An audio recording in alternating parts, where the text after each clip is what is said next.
السلام علیکم ورحمۃ اللہ وبرکاتہ۔ محترم ناظرین، آج کا جو موضوع ہمارا چل رہا ہے وہ ہے گھروں کی اصلاح۔ گھروں کی اصلاح بہت ضروری ہے کیونکہ وہی اصل ہے، وہیں سے افراد تیار ہوتے ہیں قوم ملت کے لیے، وہیں پہ ہمارا گھر آباد ہوتا ہے، وہیں پہ ہمارے بیوی بچے رہتے ہیں۔ لیکن گھر کہتے کس کو ہیں؟ گھر اینٹ کا یا چار دیواری کا یا چھت کا نام نہیں ہوتا ہے۔ گھر اصل میں وہ گھر ہوتا ہے جس میں رہنے والے لوگ اچھے لوگ ہوں، شوہر ہو، بیوی ہو، یا اگر والدین ساتھ میں ہیں تو وہ بھی ہمارے ساتھ رہیں۔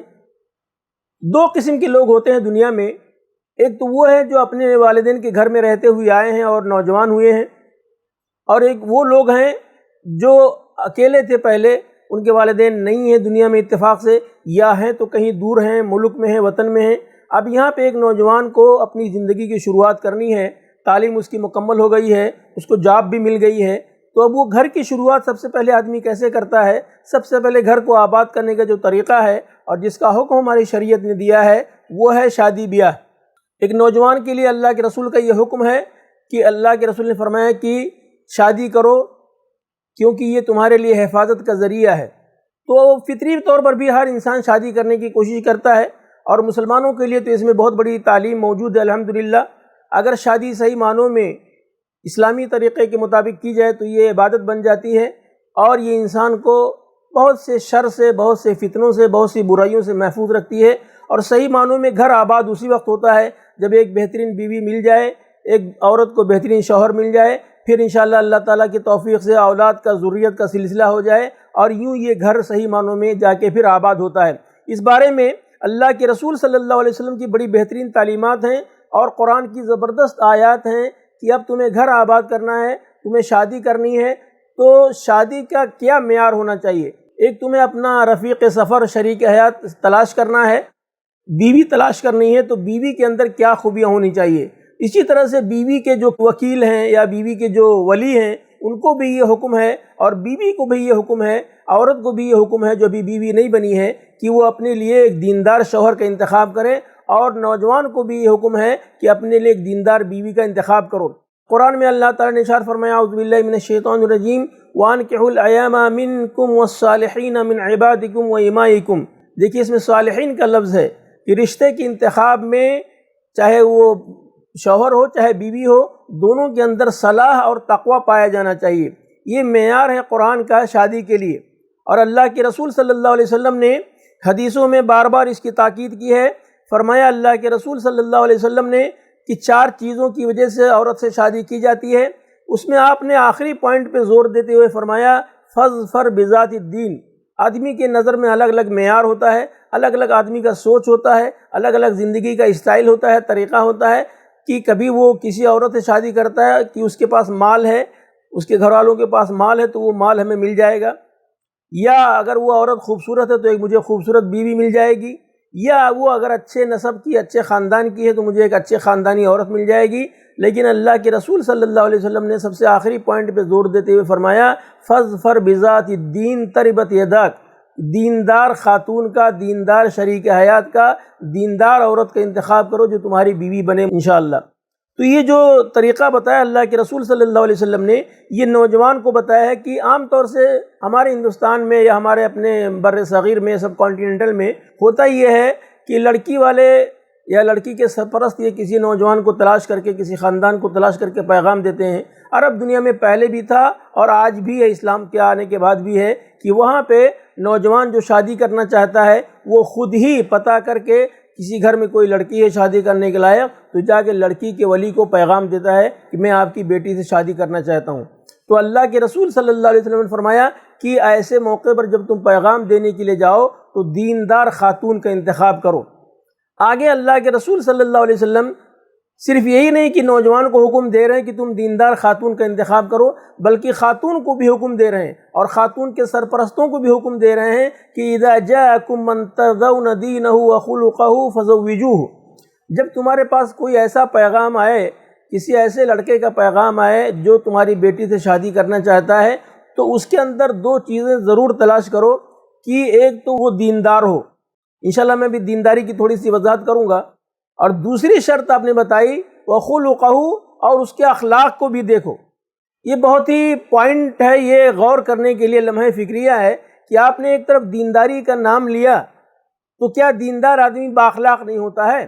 یہی سوچنے کا پوائنٹ اس میں ہے کہ آپ نے پھر بعد میں اخلاق کا اضافہ کیوں کیا، اخلاق کی شرط کیوں لگائی؟ کیونکہ دیکھنے میں یہ آتا ہے کہ بہت سے لوگ بظاہر جو دیندار ہوتے بھی ہیں ان کے یہاں اخلاق کی کمی ہوتی ہے، کبھی غصہ ہو جاتے ہیں، کبھی اور کوئی پریشر ان کے پر رہتا ہے یا وغیرہ وغیرہ۔ تو یہ دونوں چیزیں الگ الگ ہیں، دیندار ہونا الگ ہے اور اخلاقی ہونا الگ ہے۔ اللہ کے رسول نے فرمایا کہ ایسے نوجوان کا انتخاب کرو جس کے اندر دونوں خوبیاں جمع ہوں، دیندار بھی ہو اور اخلاق بھی ہو۔ انشاءاللہ اگر کوئی ایسا نوجوان ملے گا تو وہ آپ کی بیٹی کے ساتھ ہمیشہ اخلاق سے پیش آئے گا اور اپنی دینداری جو ہے وہ اس کے اللہ کے ساتھ ہے، اسی دینداری کے اثر سے وہ اپنی بیوی کے ساتھ، اپنے بچوں کے ساتھ صحیح معاملہ بھی کرے گا۔ تو یہ شرط ہے اللہ کے رسول نے جس کے بارے میں فرمایا، اور اتنی بڑی شرط یہ ہے آپ نے فرمایا۔ آج ہمارے یہاں معیار بدل گیا ہے، سوچنے کا انداز بدل گیا ہے۔ ہم لوگ جب بیوی کو تلاش کرتے ہیں، چاہے ہمارے والدین تلاش کریں یا ہم تلاش کریں، یا اسی طرح سے جب ہم اپنی بیٹی کے لیے داماد کی تلاش کرتے ہیں، چاہے ہم تلاش کریں چاہے ہمارے والدین تلاش کریں، تو معیار ہمارا الگ الگ بن گیا ہے۔ ظاہر بات ہے آج دنیا آپ دیکھ رہے ہیں کہ بنیادی طور پر یا خاص طور سے ہندوستان میں رہنے کی وجہ سے، غیر مسلم معاشرہ میں رہنے کی وجہ سے، بدقسمتی سے ان لوگوں کی بہت سی رسمیں اور رواج اور عادتیں اور طور طریقے ہمارے مسلمانوں کے اندر چلے آئے ہیں، جس میں ایک شادی کا بھی ہے۔ آپ دیکھ لیجئے شادی آج کل شروع سے دیکھ لیجئے آپ کہ کیسے انتخاب کیا جاتا ہے، کیسے پیغام دیا جاتا ہے اور کیا کیا شادی میں ہوتا ہے، چاہے وہ جہیز کا مسئلہ ہو، چاہے دیگر رسم و رواج کا مسئلہ ہو۔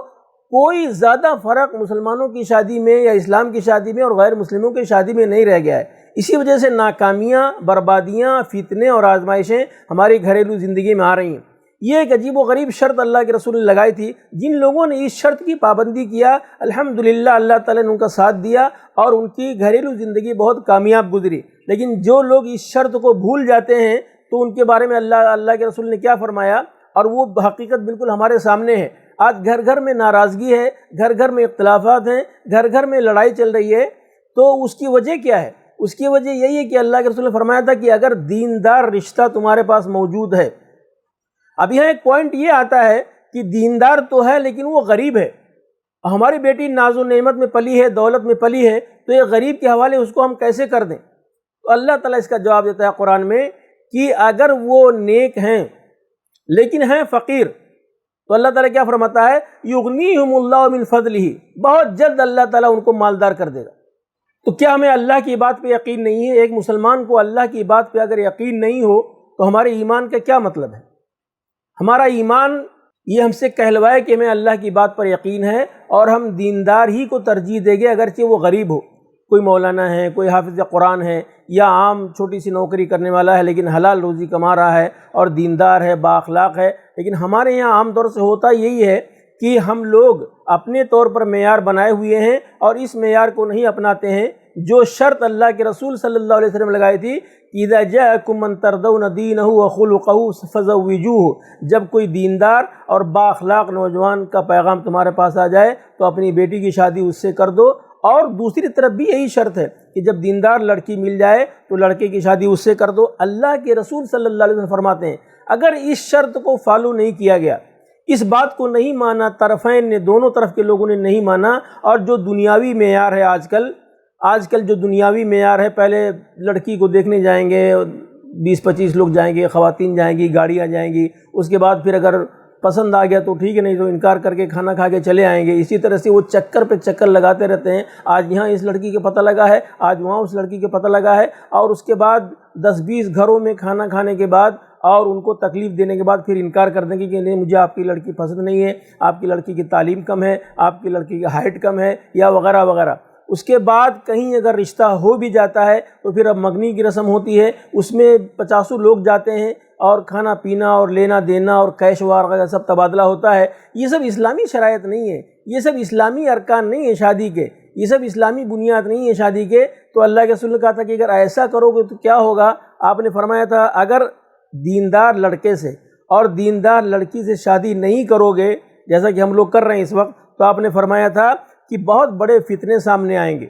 بہت سے فتنے سامنے آئیں گے۔ فتنے کا مطلب یہاں پہ کیا ہے کہ بہت سی ناکامیاں ہماری شادی شدہ زندگی میں آئیں گی۔ بہت سے مسائل ہماری شادی شدہ زندگی میں آئیں گے، اور اللہ کے رسول نے بھی فرمایا تھا کہ فساد عریض یا فساد کبیر، اور بڑی بڑی برائیاں سامنے آئیں گی۔ آج یہی وجہ ہے کہ ہمارے گھروں سے سکون جو رخصت ہو گیا ہے، اس کی وجہ یہی ہے کہ دونوں شوہر اور بیوی کے اندر دینداری نہیں ہے، بلکہ ہر پہلو سے دنیا داری ہے۔ اور یہ شادی کرنے کا حکم یا شادی کا جوڑا یہ کون طے کرتا ہے؟ یہ اللہ تعالیٰ طے کر دیتا ہے۔ تو بات تو اصل میں اللہ تعالیٰ کی ہے، تو پھر اللہ کی اور اللہ کے رسول کی باقی باتوں کو ہم لوگ کیوں نہیں مانیں؟ شادی بیاہ یا شادی اور نکاح ہم لوگ کرتے ہیں کہ اسلام میں نکاح کا حکم ہے، یہاں تک تو اسلام ہے ہمارے پاس، لیکن پہلے قدم کے بعد دوسرے قدم ہی پہ ہمارے پاس سے اسلام غائب ہو جاتا ہے۔ شادی تو کرنا ہے، بچہ بڑا ہو گیا، بالغ ہو گیا، بچی بالغ ہو گئی، ہماری شادی کرنا ہے، کیونکہ یہ دین سے زیادہ ایک سماجی رسم و رواج کا معاملہ ہو گیا ہے۔ تو اب شادی تو کرنا ہے، لیکن شادی کے لیے معیار کیا کتاب و سنت نے نہیں بتایا ہے؟ زندگی کے 24 گھنٹے کا، اور پیدا ہونے سے پہلے ہی اور پیدائش کے بعد سے لے کر کے آخری سانس تک اسلامی شریعت نے، اللہ تعالیٰ نے، اللہ کے رسول صلی اللہ علیہ وسلم نے ہر قدم پر رہنمائی فرمائی ہے، اور زندگی کا کوئی پہلو، کوئی گوشہ ایسا نہیں چھوڑا جس میں ہمارے لیے دین کی رہنمائی، دین کا اشارہ اور دین کے گائیڈ لائن موجود نہ ہو۔ تو جو لوگ اس طرح سے دین کو اپناتے ہیں صحیح معنوں میں، جیسے ابراہیم علیہ السلام کے بارے میں اللہ نے فرمایا تھا اذ قال له ربه اسلم، جب اللہ تعالیٰ نے ان سے کہا کہ تم اللہ کی بات مانو، تو انہوں نے کیا کہا؟ قال اسلمت للہ رب العالمین، میں اللہ کی ہر بات مانوں گا۔ تو جو اللہ کی ہر بات مانتا ہے ان کو اللہ تعالیٰ ایسے ہی درجہ دیتا ہے کہ آج بچہ پوری دنیا کے مسلمانوں کا وہ ابراہیم علیہ السلام کا، اسماعیل علیہ السلام کا اور اسماعیل علیہ السلام کی والدہ کا نام لینے پہ مجبور ہے، الحمدللہ۔ اور یہ اللہ تعالیٰ کی شریعت ہے، اللہ تعالیٰ کا قانون ہے۔ اللہ تعالیٰ نے خود ہی فرمایا قرآن مجید میں کہ جو لوگ ایمان لائے، الذین آمنوا وعملوا الصالحات سیجعل لهم الرحمن ودا، اللہ تعالیٰ ان کی محبت لوگوں کے دلوں میں ڈال دیتا ہے۔ اور آج آپ دیکھیے کہ جن لوگوں نے قربانیاں دی ہیں، اسلام لانے کے بعد قربانیاں دینی پڑتی ہیں، جن لوگوں نے اسلام قبول کیا صحیح معنوں میں، اور اسلام قبول کرنے کا مطلب یہ کہ اللہ کی باتوں کو ماننے کے لیے وہ رضامند ہیں خود سے، تو اللہ تعالیٰ ان کے لیے آسانیاں بھی کرتا ہے اور ان کا نام بھی دنیا میں روشن رکھتا ہے، الحمدللہ۔ تو اگر یہ شرط نہیں مانیں گے تو اللہ کے رسول نے بہت زیادہ ڈرایا ہے ہم کو کہ وہ فتنہ ہوگا اور عذاب ہوگا اور آزمائش ہوگی اور بہت سی برائیاں تمہارے گھر میں آئیں گی۔ تو آدمی شادی کرتا ہے سکون حاصل کرنے کے لیے، آدمی شادی کرتا ہے خوشی کے لیے، آدمی شادی کرتا ہے نیک اولاد کے لیے، تو یہ دنیاوی رسم و رواج کی وجہ سے اس کا نقصان یہی ہوتا ہے کہ وہ سکون ہم کو مل نہیں پاتا ہے۔ خاص طور سے آج کی دنیا میں دیکھیں کہ صرف پیسوں پر زور ہمارے پاس رہتا ہے، لیکن پیسوں کی وجہ سے پیسے والی لڑکی آ گئی، پیسے والے گھر میں رشتہ ہو گیا، تو آج دیکھیے کہاں پہ سکون ہے۔ ہمیں کیوں اس بات پہ تقریر کرنی پڑتی ہے یا پروگرام دینا پڑتا ہے کہ گھروں کی اصلاح، یا آج ہمارے کورٹ کچہری میں کتنی فائلیں بھری ہوئی ہیں، یہاں تک نوبت آ گئی ہے کہ پارلیمنٹ کو مداخلت کرنی پڑی ہے، چاہے کسی بہانے سے بھی، کہ وہ ہمارے نکاح طلاق کے مسئلے میں بھی قانون بنا رہے ہیں۔ ہماری اپنی غلطیوں کی وجہ سے، ہماری اپنے حرکتوں کی وجہ سے ایسا موقع مل گیا ہے لوگوں کو۔ تو کیا یہی اسلام ہے؟ یہ اسلام نہیں ہے۔ اسی شرط کے نہ ہونے کی وجہ سے آج ہمارے گھروں میں ناراضگیاں ہیں، شوہر بیوی میں ناراضگی ہے، شوہر یا گھر کا جو سرپرست ہے اس کے اور اس کے بیٹوں میں ناراضگی ہے، بیٹیوں میں ناراضگی ہے، اور یہ ناراضگی کا معاملہ کبھی کبھی بہت برے انجام تک پہنچا دیتا ہے۔ طلاق کی بات میں نہیں کر رہا ہوں، طلاق بھی کبھی کبھی ہو جاتی ہے اور بہت زیادہ ہو رہی ہے، لیکن طلاق کی تو اجازت قرآن نے دیا ہے کہ زندگی بھر جیل میں نہیں سڑانا ہے۔ اگر کوئی نہیں رہنا چاہتا تو کوئی بات نہیں ہے، کوشش کر لیتے ہیں، پہلے صلح و مصالحت کی، کمپرومائز کی، بیچ میں لوگوں کو ڈال کے، علماء کرام کو ڈال کے، یا کورٹ کچہری کی مدد بھی لے کر کے، یا دارالقضاء کی مدد لے کر کے، لیکن آخر میں بھی اگر بات نہیں بنتی ہے تو یہ اسلام کی عظمت ہے، یہ اسلام کی بڑائی ہے کہ وہ زبردستی نہیں کرنا چاہتا ہے کہ نہیں بھئی تم اگر الگ ہونا چاہتے ہو تو کوئی بات نہیں ہے۔ طلاق کا جو پروسیجر قرآن میں بتایا گیا ہے، حدیث میں بتایا گیا ہے، اس کو فالو کرو اور الگ ہو جاؤ، کوئی زبردستی نہیں ہے۔ لیکن ہوتا یہ نہیں ہے، ہم لوگوں نے کچھ ایسے طریقے اپنا لیے ہیں غیر مسلم معاشرے میں رہنے کی وجہ سے کہ آج ہمارے یہاں چاہے وہ پیسوں کے لیے یا پیسوں کی وجہ سے گھروں میں ناراضگی بہت زیادہ ہے، مین وہی ہے۔ اور دوسری بات یہ کہ جب رشتے کا انتخاب کرتے ہیں تو دینداری جہاں نہیں ہوتی ہے وہاں پہ کمپرومائز نہیں ہو پاتا ہے۔ مثال کے طور پر شوہر کی کسی حرکت سے بیوی کو غصہ آیا یا ناراضگی ہوئی، یا بیوی کی کسی حرکت کی وجہ سے شوہر کو ناراضگی ہوئی، تو وہ ناراضگی پھر بڑھتی چلی جاتی ہے اور یہ غصہ بہت برے انجام تک لے جاتا ہے ہم کو۔ اسی لیے حدیث میں غصہ سے بچنے کی تاکید کی گئی ہے۔ غصہ تو ہے ہمارے اندر، غصہ اللہ تعالیٰ نے بڑی حکمتوں کے پیش نظر ہمارے فطرت میں ڈالا ہوا ہے غصہ، اور بہت ضروری چیز بھی ہے، جس کو آپ غیرت بھی کہہ سکتے ہیں۔ اگر کسی آدمی کے اندر سے غصہ نکل جائے، غیرت نکل جائے، تو پھر تو اس کے حسب نسب کا بھی پتہ نہیں رہ جاتا ہے۔ اس لیے وہ اپنی جگہ پہ بہت ضروری چیز ہے، انشاءاللہ اس کے بارے میں تفصیلی بیان انشاءاللہ بعد میں آئے گا، کبھی بہت لمبا بیان ہے کہ یہ غصہ کیا ہے اور اس کا صحیح استعمال کیا ہے، غلط استعمال کیا ہے، اور اس کا علاج کیا ہے۔ تو اگر یہ شرط نہیں مانی گئی یا اس شرط کو فالو نہیں کیا گیا تو پھر وہ فتنے اور فساد ہمارے گھروں میں آئیں گے، جو آج اس وقت ہم لوگ دیکھ رہے ہیں۔ بہت کم گھر ایسے ہوں گے الا ماشاءاللہ جہاں پہ صحیح معنوں میں شوہر اور بیوی کے درمیان میں ہم آہنگی ہو، انڈرسٹینڈنگ ہو، اور وہ خوشی خوشی مشورہ کے ساتھ اپنا گھر چلا رہے ہوں، کیونکہ گھر چلانا اتنا آسان کام نہیں ہے۔ اب انشاءاللہ جب یہ شروع ہو جائے گا تو شادی شدہ گھر، شادی خانہ آبادی جب ہو جائے گی انشاءاللہ، تو اگر اس میں والدین بھی رہتے ہیں، ان کے لڑکے کے والدین بھی رہتے ہیں، یعنی بیوی کی ساس بھی رہتی ہے، بیوی کے سسر بھی رہتے ہیں، تو اس میں بہت سی کنڈیشنز ایسی آتی ہیں کہ ناراضگی کے مواقع بہت زیادہ آنے لگتے ہیں، یا دھیرے دھیرے بچے جب ہمارے بڑے ہونے لگتے ہیں تو بچوں کے بارے میں، بچوں کی پڑھائی کے بارے میں، بچوں کی تربیت کے بارے میں، بچوں کے فیوچر کے بارے میں، بچوں کے جاب کے بارے میں، بچوں کے شادی بیاہ کے بارے میں بہت سے مسائل ایسے آتے ہیں جس میں اختلافات سامنے آ جاتے ہیں۔ لیکن اللہ کے رسول صلی اللہ علیہ وسلم آپ اگر غور کریں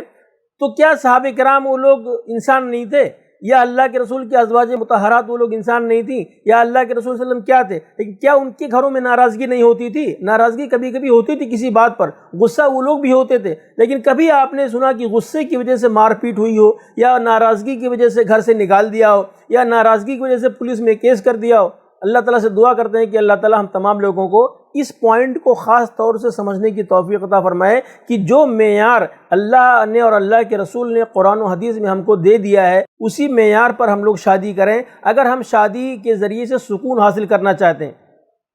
کیونکہ یہ بیوی جو ہے یہ سکون کا ذریعہ ہے۔ یہ قرآن میں اللہ نے خود فرمایا اعوذ باللہ من الشیطان الرجیم، اللہ الذی خلق لکم من انفسکم ازواجا لتسکنوا الیہا، اللہ تعالیٰ نے تمہارے اندر ہی سے تمہارے لیے جوڑا بنایا، یعنی بیوی بنائی تاکہ تم سکون حاصل کرو، وجعل بینکم مودۃ ورحمہ،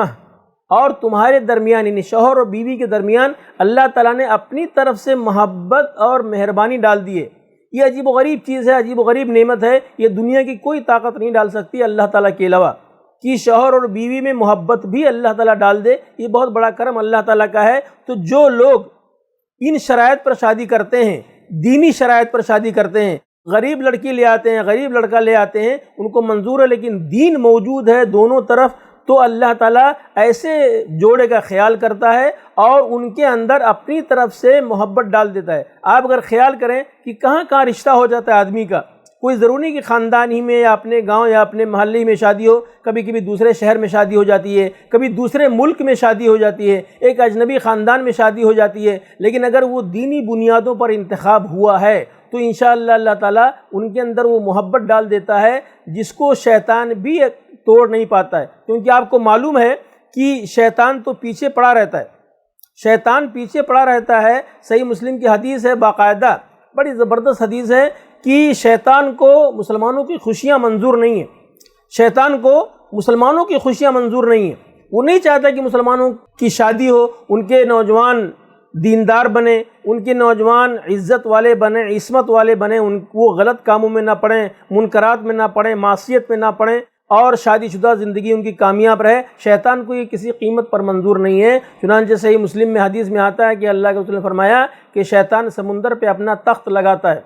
اور اپنے شاگردوں کو وہاں پہ جمع کرتا ہے، اپنے چیلوں کو جمع کرتا ہے اور سب سے رپورٹ لیتا ہے کہ تم نے کیا کیا کارنامہ انجام دیا، تو اس میں سے ہر شیطان اپنا اپنا کام بتاتا ہے کہ میں نے آج فلاں کو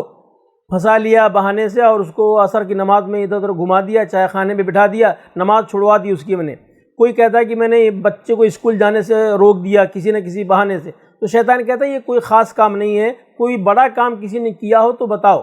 تو اس میں سے ایک شیطان کہتا ہے کہ میں ایک شادی شدہ جوڑے کے پیچھے لگا رہا اس کو خراب کرنے کے لیے، شادی ہو گئی اس کے بعد اس کو خراب کرنے کے لیے، اس کو برباد کرنے کے لیے، اس کو توڑنے کے لیے میں اس جوڑے کے پیچھے لگا رہا، اپنی کوشش کرتا رہا، یہاں تک کہ میں کامیاب ہوا اور میاں بیوی میں جدائی ہو گئی۔ تو شیطان اس کی پیٹھ تھپتھپاتا ہے اور کہتا ہے کہ ہاں یہ کام ایک ہے جس کو تم نے کیا ہے، ورنہ یہ تو چھوٹے چھوٹے کام بہت سے لوگ کر لیتے ہیں۔ تو گزارش یہی ہے کہ بہرحال بہترین بیوی کا انتخاب کیا جائے، اور بہترین داماد کا یا بہترین شوہر کا انتخاب کیا جائے۔ خود اللہ کے رسول صلی اللہ علیہ وسلم نے فرمایا ہے خیر متاع الدنیا المرأۃ الصالحہ، دنیا کی سب سے بہترین چیز جو ہے، دنیا کا سب سے بہترین سامان کیا ہے؟ وہ ایک نیک بیوی ہے۔ جس کو ایک نیک بیوی مل جائے اس کو اللہ تعالیٰ کا شکریہ ادا کرنا چاہیے، کیونکہ وہ بڑی بابرکت خاتون ہوتی ہیں۔ اور یہ صحابیات کی مثال ہمارے پاس موجود ہے، غریبی ہونے کے باوجود، تنگ دستی ہونے کے باوجود انہوں نے کبھی بھی دولت کا کوئی مسئلہ نہیں بنایا اور کامیاب شادی شدہ زندگی انہوں نے الحمدللہ گزاری۔ اللہ کا شکر ہے الحمدللہ۔ اور اللہ تعالیٰ کا یہ دستور ہے، یہ سنت بھی ہے کہ جب کوئی اس طرح سے رشتہ کرتا ہے، نیک بیوی کا انتخاب اور نیک شوہر کا انتخاب۔ آج کل الحمدللہ بہت زیادہ تعلیم عام ہو گئی ہے اور بہت زیادہ معلومات بھی لوگوں کو رہتی ہے۔ اب یہ نہیں ہے کہ اندھیرے میں رہتے ہیں کہ پتہ نہیں یہ لڑکا کیسا ہے کیسا نہیں ہے، یا اس کا بیک گراؤنڈ کیا ہے، یا یہ لڑکی کہاں کہاں جاتی ہے کہاں کہاں آتی ہے۔ آج کل سب کو سب چیزوں کا علم رہتا ہے، تو ایسے موقع پہ خاص طور سے بہت زیادہ احتیاط کر کے اور پتہ لگا کے سرچ کر کے تب رشتے کا انتخاب کرنا چاہیے۔ اور جب رشتے کا انتخاب آدمی کر لے تب بھی اس رشتے کو کامیاب بنانے کے لیے ایک اور سنت زبردست ہمارے اللہ کے رسول صلی اللہ علیہ وسلم کی ہے، اور آپ نے اس کی باقاعدہ تعلیم دی ہے۔ جیسے کہ حضرت جابر کی حدیث ہے کہ فرماتے ہیں کہ رسول اللہ صلی اللہ علیہ وسلم نے ہم کو استخارہ سکھلایا۔ استخارہ کیا ہے؟ وہ اللہ تعالیٰ سے مشورہ کرنا ہے۔ تو حضرت جابر کہتے ہیں کہ اللہ کے رسول نے ہمیں ہر کام کے لیے استخارہ کا حکم دیا۔ بہت کم لوگ ہیں جو استخارہ کو اس طرح سے کرتے ہیں، حالانکہ استخارہ دنیا کے ہر کام کے لیے ہے، چاہے وہ تجارت ہو، چاہے وہ لڑکوں کی تعلیم کا مسئلہ ہو، چاہے وہ کسی کا آپریشن کا مسئلہ ہو، چاہے وہ شادی کا مسئلہ ہو۔ کچھ لوگ ہمارے یہاں شادی کے لیے تو کر لیتے ہیں یا کرا لیتے ہیں دوسروں سے، جو صحیح نہیں ہے، خود ہی کرنا چاہیے۔ لڑکے کو بھی اور لڑکی کو بھی خود ہی کرنا چاہیے استخارہ۔ اس کا سب سے بڑا فائدہ یہ ہوتا ہے کہ اس میں آپ یہ دعا کرتے ہیں کہ اللہ تعالیٰ اگر یہ مستقبل میں یہ رشتہ میرے لیے بہتر ہے، جس لڑکے کے ساتھ میں شادی کرنے جا رہی ہوں یا جس لڑکی کے ساتھ میں شادی کرنے جا رہا ہوں، اگر یہ مستقبل میں میرے لیے بہتر ہے اور میری ایک کامیاب شادی شدہ زندگی انشاءاللہ ان کے ساتھ گزرے گی، تو اس رشتے کو تو آسان کر دے۔ پھر آخری الفاظ حدیث کے یہ ہیں کہ آپ یہ دعا کریں اللہ تعالیٰ سے کہ اللہ تعالیٰ تو جانتا ہے، تو عالم الغیب ہے، اگر جانتا ہے کہ کل کلاں کو میرے اس رشتے میں پریشانیاں آنے والی ہیں، رکاوٹیں آنے والی ہیں، فتنہ اور فساد آنے والا ہے، جیسا کہ اللہ کے رسول نے حدیث میں ارشاد فرمایا تھا، تو اللہ تعالیٰ تو اس میں رکاوٹ ڈال دے۔ تو آپ دیکھیں کہ عین موقع پر اللہ تعالیٰ رکاوٹ ڈال دیتا ہے،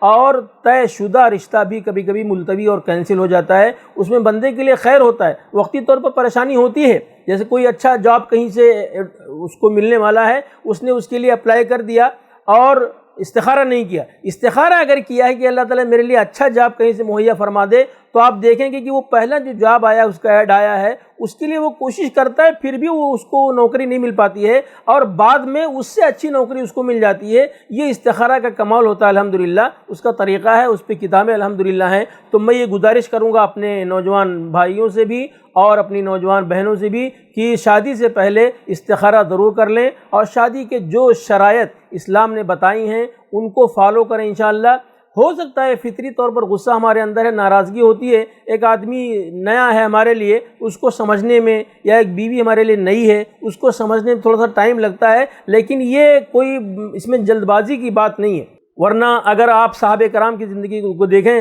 صحابیات کی زندگی کو دیکھیں، تو بہت سی ایسی روشن مثالیں ملتی ہیں کہ الحمدللہ ان لوگوں کا رشتہ ہوا، اور کئی واقعات ان کے صحابیات کے ہمارے درمیان میں الحمدللہ موجود ہیں۔ تو ان کو فالو کرنا چاہیے، ان کی زندگی سے ہم کو سبق لینا چاہیے، اور اللہ کے رسول کی سنت کو ہر قدم پر ہمیں اپنے گھروں میں اس طرح سے نافذ کرنا چاہیے۔ آج ہمارے یہاں جو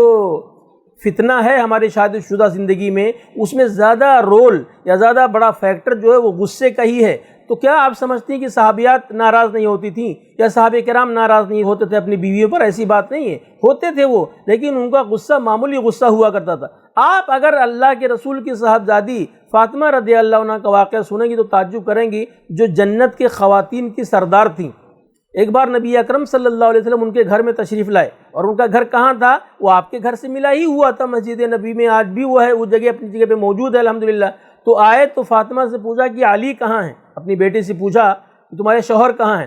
تو فاطمہ رضی اللہ عنہ کہتی ہیں کہ غاضبنی فی امرن، کسی معاملے میں انہوں نے مجھے ناراض کر دیا اور وہ باہر نکل گئے۔ آپ یہ پوائنٹ دیکھیں کہ غصہ ہوئے، کسی بات پہ ناراضگی تھی، مثال کے طور پر کھانا نہیں تیار تھا یا چائے نہیں تیار تھی، یا آج کے زمانے کی اگر بات کریں تو کپڑا نہیں پریس کیا ہوا ہے آفس جانے کے لیے، یا اور کوئی، یا ہم نے دوستوں کی پارٹی بلائی ہوئی تھی اس کے لیے بیوی نے کوئی انتظام نہیں کیا، کوئی مسئلہ تھا ان کے گھر میں، تو انہوں نے کہا کہ غاضبنی، مجھے ناراض کر دیا، اور باہر نکل گئے۔ یہ اتنا بڑا قدم ہے، یہ اتنا کامیاب قدم ہے کہ غصہ جہاں پہ آئے آدمی وہاں سے ہٹ جائے، اور یہ اللہ کے رسول نے حدیث میں بھی سکھایا ہے کہ غصہ اگر آدمی کو آئے تو وہاں سے ہٹ جائے، تو پھر وہ غصے کا جو ریئیکشن ہے وہ بڑھنے نہیں پائے گا، اور غصہ وہیں پہ رک جائے گا۔ چلے گئے وہاں سے ہٹ گئے سامنے سے، تو اب کس سے لڑائی کرے گا آدمی؟ ظاہر بات ہے غصہ تھوڑی دیر بعد ٹھنڈا ہو جائے گا، کیونکہ یہ غصے کو شیطان بھڑکاتا ہے۔ وہ حدیث میں ہے، بخاری کی حدیث میں، کہ شیطان ہمارے خون کے اندر دوڑتا ہے اور غصے کو بھڑکاتا ہے، تو ہم ایسا موقع نہ دیں بلکہ اس وقت خاموش ہو جائیں اور وہاں سے ہٹ جائیں۔ تو اللہ کے رسول نے ایک صحابی کو بھیجا کہ دیکھو علی کہاں ہیں۔ آپ یہ دیکھیے کہ یہ لڑکی کے والد ہیں، لڑکی کے سرپرست ہیں، آج کل کے والدین کی طرح سے نہیں کہ شادی کے وقت ہی پیسوں کی بھرمار ہوتی ہے، مہنگے سے مہنگا موبائل دیتے ہیں بیٹی کو کہ بیٹی یہ موبائل لے جاؤ، کوئی بات ہوگی تو فوراً فون کرنا۔ اور ہوتا بھی ہے یہ بدقسمتی سے کہ بہت سی بیویاں جو آتی ہیں وہ نئے ماحول میں ایڈجسٹ نہیں کر پاتی ہیں، سیٹ نہیں کر پاتی ہیں اپنے آپ کو، معمولی بات پر سسرال والوں کی طرف سے ان کو کوئی ناراضگی ہو جاتی ہے تو فوراً بھائی صاحب دوڑ کے آئیے، بھیا دوڑ کے آئیے، ابا دوڑ کے آئیے، ایسا ہو گیا ویسا ہو گیا، اور دنیا بھر کا معاملہ پڑ جاتا ہے۔ حضرت فاطمہ سے اللہ کے رسول نے صرف اتنا پوچھا کہ کہاں گئے ہیں، تو کہا کہ کہیں گئے ہیں باہر۔ تو صحابی کو بھیجا آپ نے اللہ کے رسول نے کہ دیکھو کہاں ہیں علی، تو انہوں نے آ کے بتایا کہ وہ مسجد میں لیٹے ہوئے ہیں۔ سبحان اللہ، گئے بھی گھر سے تو کہاں گئے؟ اللہ کے گھر میں گئے۔ اللہ کے گھر میں جانے سے اور زیادہ سکون ملتا ہے، اللہ تعالیٰ سے اور زیادہ قربت ہوتی ہے۔ ہمارے یہاں تو غصہ جب ہوتے ہیں تو پورے محلے کو معلوم ہو جاتا ہے کہ اس گھر میں لڑائی ہو رہی ہے، ناراضگی ہو رہی۔ تو وہاں پہ گئے اللہ کے رسول، تو دیکھا کہ علی رضی اللہ عنہ مسجد میں لیٹے ہوئے ہیں، اور مسجد کی جو مٹی ہے وہ آپ کے بدن پہ لگ رہی ہے، ٹچ ہو رہی ہے۔ تو آپ نے ان کو دھیرے سے ہلایا اور فرمایا کہ قم یا ابا تراب، اے مٹی والے، یعنی جن کو مٹی لگی ہوئی ہے، اٹھیے۔ اور اٹھے اور ان کو آپ نے پکڑا اور کندھے سے اور لا کے فاطمہ کے گھر میں پہنچا کے چلے گئے۔ یہ نہیں پوچھا کہ تم نے نبی کی بیٹی کو ناراض کر دیا، میری بیٹی کو ناراض کر دیا، اس کے اوپر غصہ ہوئے، تمہاری یہ جرأت کیسے ہوئی، تم نے دور تک سوچا نہیں، میں یہ کر سکتا تھا، میں وہ کر سکتا تھا؟ نہیں، وہ نبی تھے، وہ پوری دنیا کے لوگوں کو تعلیم اور تربیت کے لیے آئے تھے۔ آپ نے ان کو صرف ان کی بیوی کے گھر میں پہنچا دیا، اس کے بعد چلے گئے، اور وہاں بھی غصہ ختم، ناراضگی ختم، کچھ نہیں۔ حضرت عائشہ رضی اللہ عنہ کے بارے میں آتا ہے کہ ایک بار اللہ کے رسول نے فرمایا کہ عائشہ، سبحان اللہ، قربان جائیے، ہمارے گھروں میں جو چھوٹی چھوٹی باتوں میں غصہ ہو جاتے ہیں لوگ، طرفین، دونوں طرف کے لوگ، اس میں یہ ان کے لیے لمحہ فکریہ ہے کہ حضرت عائشہ کے بارے میں ایک بار اللہ کے رسول نے فرمایا کہ عائشہ، جب تم ناراض ہوتی ہو تو مجھے پتہ چل جاتا ہے۔ سبحان اللہ، صرف شوہر کو پتہ چلا کہ بیوی میری ناراض ہے، یہاں تو پورے محلے کو پتہ چل جاتا ہے، اخبار میں بات آ جاتی ہے۔ کہا اللہ کے رسول، آپ کو کیسے پتہ چل جاتا کہ میں غصہ ہوں یا ناراض ہوں یا غصے کی حالت میں ہوں؟ تو آپ نے فرمایا کہ جب تم نارمل حالت میں رہتی ہو تو تمہیں کوئی قسم کھانے کی ضرورت پڑتی ہے تو کہتے ہو کہ لا ورب محمد، قسم ہے محمد صلی اللہ علیہ وسلم کے رب کی، یعنی اللہ تعالیٰ کی قسم ہے۔ ہاں اللہ کے رسول، بالکل میں ایسا ہی کرتی ہوں۔ ہاں لیکن جب تم ناراض ہوتی ہو تب کیا کرتی ہو، میں بتاؤں؟ کہاں بتائیے؟ کہا جب تم ناراض ہوتی ہو مجھ سے کسی بھی بات پر تو کیا کہتی ہو؟ لا ورب ابراہیم، ابراہیم کے رب کی قسم، یعنی میرا نام نہیں لیتے ہو۔ کہتی ہاں اللہ کے رسول، صرف آپ کا نام نہیں لیتی، لیکن آپ کی عظمت، آپ کی محبت اور آپ کی اطاعت میرے دل سے نہیں نکلتی ہے، صرف وقتی طور پر جب غصہ آتا ہے تو صرف آپ کا نام نہیں لیتی ہوں۔ قربان جائیے ایسے غصے پر، ایسا غصہ تو اور پیار اور محبت لاتا ہے گھروں میں۔ تو اللہ تعالیٰ سے دعا کرتے ہیں کہ اللہ تعالیٰ ہم تمام لوگوں کو بھی اسی طرح سے اللہ کے رسول کی سنت، صحابیات کی سیرت اور اللہ کے رسول کی سیرت کو اپنے سامنے رکھنے کے لیے، بلکہ اس کو ہمارے یہاں ہر گھر میں ایسا ہونا چاہیے جیسے ہمارے یہاں بہت سی خواتین گھروں میں کتابیں رکھتی ہیں کھانا پکانے کی، ڈشز تیار کرنے کی وغیرہ وغیرہ۔ اب تو خیر موبائل پہ سب وہ کام ہو رہا ہے، تو ایسی کتابیں اپنے پاس رکھنا چاہیے۔ کبھی فرصت ملے اگر شاپنگ سے یا بازار جانے سے یا بچوں کو اسکول چھوڑنے سے یا امی کے گھر جانے سے کبھی فرصت ملے تو اٹھا کے پلٹ کے چند صفحات دیکھ لیا کریں کہ اللہ کے رسول کی گھریلو زندگی کیسی تھی۔ اس میں صرف بیوی پر میں زور نہیں دے رہا ہوں، بلکہ شوہر کی بھی وہی ذمہ داری ہے کہ وہ بھی دیکھیں کہ اللہ کے رسول صلی اللہ علیہ وسلم گھر میں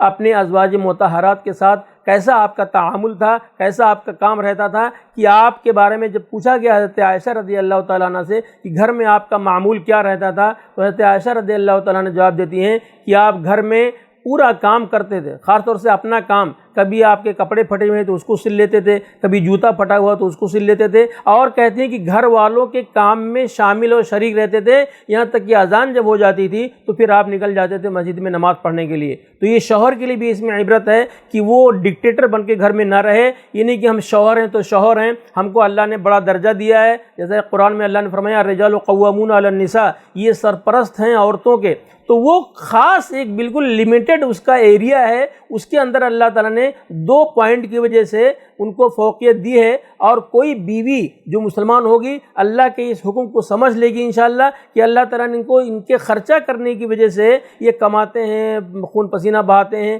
پھر ہمارے لیے ہمارے بچوں کے لیے کھانے کپڑے کا اور رہائش کا انتظام کرتے ہیں، تو ان کا یہ احسان میں مانتی ہوں۔ تو یہ انڈرسٹینڈنگ جب رہے گی شوہر اور بیوی میں تو انشاءاللہ گھروں میں مسائل زیادہ پیدا نہیں ہوں گے، اور صحیح معنوں میں گھر جو سکون کا ذریعہ ہے، بیوی جو سکون کا ذریعہ ہے، اس کا جلوہ دکھے گا انشاءاللہ، اور ہر فرد اپنی جگہ پہ خوش رہے گا، اور اسی طرح سے یہ چمن لہلہاتا رہے گا انشاءاللہ، اور اس میں پھول مہکتے رہیں گے، اور اس میں کانٹوں کا گزر نہیں ہوگا۔ خاص طور سے اگر باہر والے مداخلت نہ کریں، سسرال والے مداخلت نہ کریں، مس گائیڈ نہ کریں، اسلام کی تعلیمات کو سامنے رکھے بیوی اور شوہر، تو انشاءاللہ وہ گھر بالکل پرسکون ہو جائے گا، جیسا کہ اللہ تعالیٰ نے فرمایا کہ ہم نے گھروں کو تمہارے لیے سکون کا ذریعہ بنایا ہے۔ تو اللہ تعالیٰ سے یہی دعا ہے ہم جیسے گنہگاروں کی کہ اللہ تعالیٰ ہمارے گھروں کو صحیح معنوں میں ہمارے لیے سکون کا ذریعہ بنا دے، اور ہمارے لیے بہترین بیوی کا انتخاب فرما دے، ہمارے لیے بہترین شوہر کا انتخاب فرما دے، اور ہمیں بہترین اور اچھی ذریت سے اللہ تعالیٰ نوازے۔ دعا کرتے ہیں اللہ تبارک و تعالیٰ سے کہ اللہ تعالیٰ ہماری حالت زار پر رحم فرما، ہمارے گھروں کی اصلاح فرما دے، ہم کو سمجھ عطا فرما، اور ہم کو کتاب و سنت کی تعلیمات پر صحیح معنوں میں چلنے کی توفیق عطا فرما۔ جو میڈیا کے ذریعے سے، جو ٹی وی کے ذریعے سے مس گائیڈ کیا جا رہا ہے ہمارے نوجوانوں کو، ہماری نوجوان لڑکیوں کو، اللہ تعالیٰ شیطان کے ان فتنوں سے ہم تمام لوگوں کو محفوظ رکھے۔ وآخر دعوانا ان الحمد للہ رب العالمین۔